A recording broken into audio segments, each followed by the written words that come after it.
Zayn Malik is opening up through his music once again, you guys. This time addressing the racism he experienced as the only South Asian member of the worldwide pop sensation One Direction. On Saturday, Zayn shared a preview of his upcoming track on Instagram, and this track marks a significant departure from his previous music style as it features a rap performance that addresses themes of racial discrimination and marginalization. Now, in this, he included some lyrics which fans interpreted as a reference to his experiences in One Direction, where he was the only member of South Asian descent. This track is an emotional one to Zayn, and again, it touches on themes like erasure, tokenism, and racial discrimination, providing a rare and candid insight into his experiences during his time in the boy band that launched him into international fame. He posted this on his story and said, "Rise and fall. I fight intimidation, imagination, lack across a nation, got my back against the wall so much they think I got a brick fascination. Do you remember every conversation? Cause I've been conscious of every connotation. And while they concentrate on their elevation, I've got a round trip to the constellation. I'm a convert to the concert, and I did that for inflation, cause I worked hard in a white band, and they still laughed at the Asian. Left a blue mark on a white flag, then used blood for the painting. If my granddad could go back, lad, there's a fat chance of a backhand. Just a young man with his own kid and a wife now in a new land. I know he dreamed hard cause they're my dreams, and I grabbed hard with these two hands. As one flame can be turned to another, I never felt shame like Mufasa. My brother, if it's all just a game or a class, then I shudder. I hope the plane is in sight of the fields that I suffer. If we need to scream, that may explain why I stutter. As I fly so high and then melt like butter, I still sense and don't mutter. I might sing like a bird, but my wings never fluttered." Now, fans quickly recognized the references to his time in One Direction, especially with this one right here where he talks about being in a white band, where he was the only member of color, alongside Harry Styles, Louis, Niall, and Liam Payne. For those who don't remember, the band was created in 2010, and it completely skyrocketed to global fame before Zayn Malik's sudden exit in 2015. As soon as Zayn made this Instagram story, the lyrics resonated deeply with many listeners, especially South Asian fans who have long celebrated Zayn as one of the few brown artists to break into mainstream Western pop. Tons of people started tweeting things like, "Zayn was literally branded a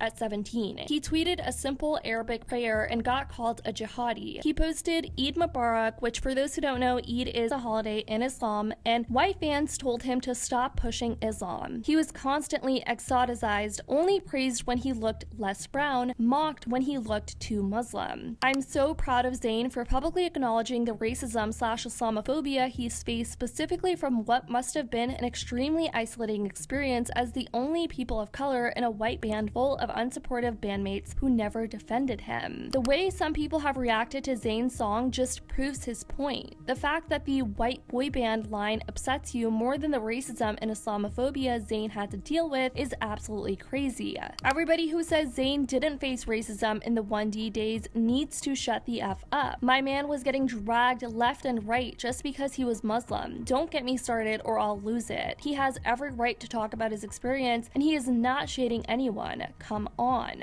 Something I rarely ever see people talk about in this fandom is the sheer amount of racism that Zayn Malik faced in the band. Last night I was doing research for another video of mine that I have already posted, and I did not realize, actually how bad it was. I wasn't a fan during the time, okay? I wasn't a fan of One Direction during the time, so I didn't know of all of this happening. But to start off, right, even with Zayn Malik's marketing, right, tell me why the only person of color in a group of white people, specifically a brown person, right, was marketed as the dark, mysterious, brooding bad boy. The guy who wears combat boots and leather jackets and does drugs and does this.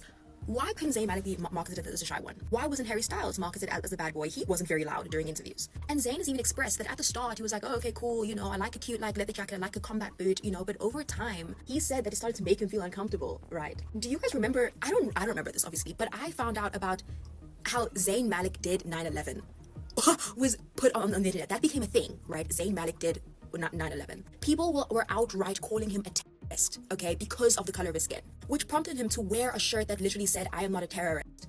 Do you guys remember what 1D Day? Okay, I remember I have the 1D Day like video kind of thing saved and downloaded on my laptop. And when I watched it, right, and they were all doing an interview with this one interviewer. He's too irrelevant for me to even remember his name. But right, Zayn Malik has a tattoo of a water gun, right? This interviewer asks him, why do you have this tattoo? You know, like what is it? Like what does it mean? Whatnot. Obviously, you know, like trying to push him to say, oh no, it's a gun, this and this, because I'm a terrorist. Whatever. That's actually disgusting. That's disgusting, right? In the interview, we hear Louis, you know, in the background saying it's a water gun, you know, right? But off the top of my head, I cannot remember another instance when the other One Direction members had ever defended Zayn Malik. Now, this video went viral around last year, and tons of people agreed, saying Directioners were the worst to Zayn. I remember he had to close his Twitter account a few times because of the hate. He deserved much better. And they questioned and dragged him for leaving. His own bandmates didn't say a word, which still is insane to me. He had so much hate when he tweeted about Palestine, simply saying free Palestine, and God, the amount of hate he received was unimaginable. While Zayn has previously opened up about his mental health struggles and desire for privacy, this seems to be the first time he has publicly hinted that racial dynamics within the group or the industry might have influenced his decision to leave.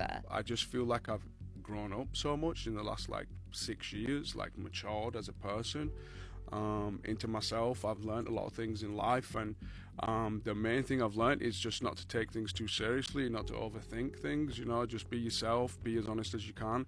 As simple as that sounds and as cliche as it sounds, like it's been a real turning point for me. Like I'm just quite a shy guy, like to keep myself to myself, and I'm slowly getting used to this idea that, you know, I'm a pop star, I do this as a job, like, and it's a nice feeling, yeah, to be able to connect with that, like, and, you know, explain it to people in that way, I think. And in his first interview in 6 years in 2023, Zayn opened up about his struggles with anxiety and the profound impact fatherhood has had on his life. He appeared on the Call Her Daddy podcast, which went absolutely viral, and he discussed how becoming a father has shifted his priorities and motivated him to confront his fears.